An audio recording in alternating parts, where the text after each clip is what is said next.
जिसे काला जादू कहते हैं, जिसे ब्लैक मैजिक कहते हैं, और इसके अलग अलग तरीके हम अलग अलग नामों से और अलग अलग सिद्धियों और तंत्रों से समझते रहते हैं, देखते रहते हैं, ये होता भी है या ये सिर्फ और सिर्फ एक बेवकूफ़ बनाने की स्कीम चिपकाई जाती है? ये अभी का नहीं, ये सदियों से चला आ रहा है। होता है। 100% होता है। चलिए आप ही से पूछ लेते हैं ये क्वेश्चन। पूछ सकता हूँ आपसे? हाँ बिल्कुल सर, प्लीज। रामायण में रावण, मेघनाथ, इन सब ने कौन सी विद्याएं सिद्ध करी हुई थी? शस्त्र कहाँ से मिलते थे? वो जो आंख बंद करके शस्त्र हाथ में आ जाते थे। वो भी छोड़िए, वो काली जी की या जो अपने करते थे पूजा पाठ देवी की, अज्ञात अस्त्र जो आते थे जी, वो सब वही है। वो सब ब्लैक मैजिक से, जो आज की तारीख में कलयुग में ब्रह्मास्त्र क्या है बताइए? आज के टाइम में तो ब्रह्मास्त्र है ही नहीं, आई थिंक। है कलयुग में। कलयुग चारों युगों में सबसे अच्छा युग है और कलयुग में सबसे स्ट्रांग ब्रह्मास्त्र है, जो उस समय भी नहीं था। अच्छा। शास्त्र का नियम है, कलयुग में ब्रह्मास्त्र मंत्रों को बोला गया है। अच्छा। मंत्रों की ताकत ब्रह्मास्त्र है कलयुग में, और उस समय वो एक्चुअल ब्रह्मास्त्र होते थे। और ये विद्या 100% है, लेकिन डिपेंड करता है, आजकल इसका मिसयूज ज्यादा हो रहा है। क्योंकि अल्टीमेटली जो आपका भाग्य है, जो आप लेके जन्मे हो, what is the definition of horoscope? Horoscope is just, it is a photocopy of a solar system at the time of your birth. Exactly. तो जो आपके ग्रह नक्षत्र उस समय बने हैं, वो आपका 5th हाउस लेके दिया है, यानी पिछला जन्म। उसके अंदर आपके प्रारब्ध जो लिखे हैं कि बंधन होगा, तो होके रहेगा। कुंडली एकदम बयान करेगी। अच्छा, किसी की कुंडली ये बता सकती है कि इसके ऊपर जीवन में तंत्र होगा या किसी तरीके का कोई ब्लैक मैजिक होगा या नहीं होगा? 100%। और कुंडली से आप दशाओं से, ग्रहों की स्थिति से बता सकते हैं, इस टाइम लाइन पे है। अब अच्छा। फॉर एन एग्जाम्पल, वो ग्रह खराब है, आपका कोई शत्रु नहीं है जो आप पे नहीं कर रखा, देन ऑल्सो आपको पॉजिटिव और नेगेटिव ऑरा, इस समय आप और मैं बैठे हैं, हमारे आसपास नेगेटिव पॉजिटिव दोनों वाइब चल रही है। जी बिल्कुल। अब हमारी इनर ऑरा कितना स्ट्रांग है, दैट डिपेंड्स। उसके ऊपर आपके ऊपर पॉजिटिव आया या नेगेटिव आया। बाकी ब्लैक मैजिक होता है।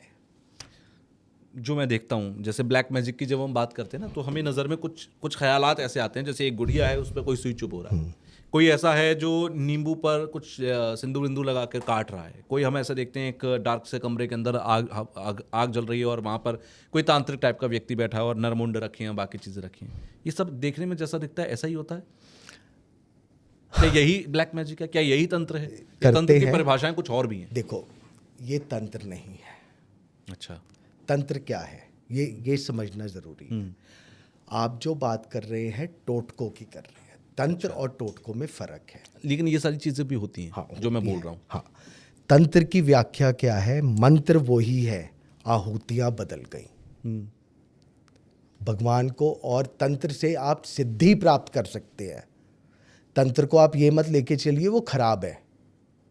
अच्छा, तंत्र खराब नहीं होता? बिल्कुल खराब नहीं होता, बिल्कुल खराब नहीं है। तो फिर तो जितने भी व्यूअर्स देख रहे हैं, अगर वो तंत्र का इस्तेमाल किसी अच्छी अपनी तरक्की के लिए कोई तंत्र का इस्तेमाल करे तो खराब नहीं है?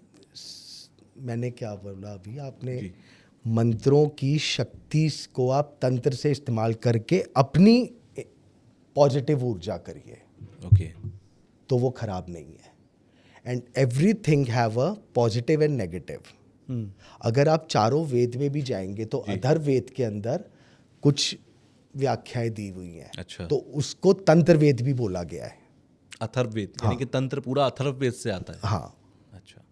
तो उसका मिसयूज कई लोग कर रहे हैं, जबकि उसके अंदर जो सारी प्रॉब्लम्स के का सॉल्यूशन दिया हुआ है, जो कि आपके मंत्र वही हैं। एग्जाम्पल लेता हूँ, जैसे आपको हेल्थ का इशू हुआ जी, हमने कहा कि आप रुद्राभिषेक करिए। रुद्राभिषेक नमक चमक से करिए। ठीक है। रुद्रा रुद्री नमक चमक अभिषेक। अब उसमें आपने कहा पार्थिव शिवलिंग से अभिषेक करेंगे। पार्थिव शिवलिंग के साथ 108 पिंडी और बना दीजिए, अभिषेक करिए। अब गिलोय का रस, अच्छा उससे रुद्राभिषेक चलेगा। ये अभी तक आपको बिल्कुल साधारण दिख रहा है, जी, ठीक है। बिल्कुल। अब मैंने कहा देवी का रोगान शेषांग का हवन कर लीजिए, रोग की मुक्ति के लिए। हवन नॉर्मल हो गया। नॉर्मल हवन है। अब मैंने उसमें ऐड करा कि जी काली मिर्च ले लो, और आहुति आप ऐसे डालते हैं ना, ऐसे डालो।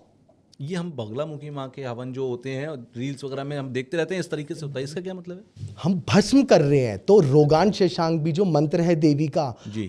अब काली मिर्च से अगर आपने ऐसे करा तो क्या करा, अपने रोगों का नाश। अच्छा। भस्म कर दो मेरे रोग। ओके। अब उसको चीज को नेगेटिव ले लिया, लोगों ने क्या समझा कि खाली किसी को भस्म करना है। बिल्कुल। अब ये तंत्र हो गया, पूरा पूरा उपाय ये तंत्र है, बट हमने उधर पिंडी बना के और ये सारा करा शिव जी का, और साथ में शक्ति की उपासना करी। हम अपने रोगों का नाश करने के लिए कर रहे हैं, है तो प्रॉपर तंत्र। अब जो मैंने आपको तंत्र बोला, ये सही तंत्र है या गलत तंत्र है? ठीक है, हम अपने रोगों के नाश के लिए नाश कर रहे हैं अपने और अपने परिवार, बट प्रॉपर तंत्र है। फिर बदनाम क्यों है तंत्र? बदनाम इसलिए है क्योंकि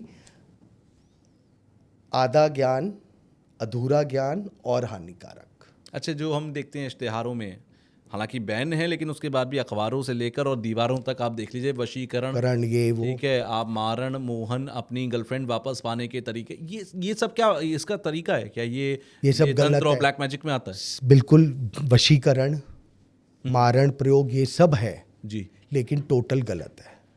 जो इसको मैंने आपके साथ फर्स्ट टाइम बात हो रही है, नहीं तो मैं हमेशा बोलता हूँ, जो कर रहा है और जो करा रहा है, जी।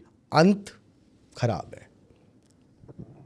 तंत्र करिए अपने ऑरा को स्ट्रांग करने के लिए, अपने मंत्रों पे इतनी शक्ति रखिए, जी, जो हमारे मंत्र हैं, कवच हैं, आपकी सारी प्रॉब्लम दूर कर सकते हैं। अब जो करवा रहे हैं, सबसे पहले तो करने वाले का गलत नहीं है, उसका तो काम है। जी। जो करवा रहे हैं उनको समझना पड़ेगा कि ये आप गलत रास्ते पे जा रहे हैं। Don't play with your destiny. अगर आपकी डेस्टिनी में कोई वो लड़की लिखी है तो कोई ताकत उसको रोक नहीं सकती, और आप तंत्र करके उसको हासिल कर लो तो वो ज़्यादा देर टिक नहीं सकती।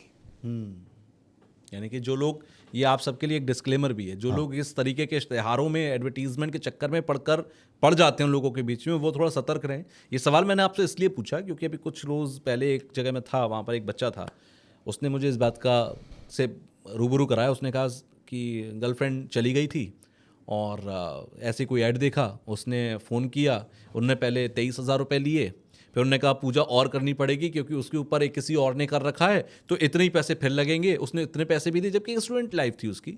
46,000 रुपये देने के बाद भी उसने फिर फ़ोन उठाना बंद कर दिया। तो वो मुझे शेयर कर रहा था कि भैया ऐसे ऐसे बात हो गई। तो मैं बता रहा हूँ कि लोगों को सावधान रहना पड़ेगा ऐसे लोगों से। मेरे पास खुद बहुत आते हैं जी, फ़ोन बहुत आते हैं कि मेरी मैं स्ट्रेट अवे कहता हूँ, no, we are not into this. हाँ, अगर किसी हस्बैंड वाइफ के रिलेशन में दिक्कत आ रही है जी, तो वी कैन ट्राई। ना मैं ये करता, ना मैं प्रमोट करता, और ना हमें आता। जी, आता भी है तो हम करना नहीं चाहते। लेकिन अगर किसी प्रयोग से किसी की लाइफ बच रही है, किसी का घर बच रहा है, जी, तो शास्त्र भी उसकी हमें आशीर्वाद ही देगा कि आपने अच्छा ही कर्म करा है।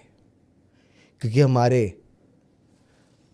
हिंदू सनातनी में कहीं भी तलाक या डाइवोर्स शब्द नहीं है। एक बार विवाह हो गया तो वो 7 जन्मों का बंधन है। विवाह के मंत्र हैं, तलाक का कोई मंत्र नहीं है। कोई मंत्र नहीं है, और ये अपने हिंदू वर्ड भी नहीं है। बिल्कुल।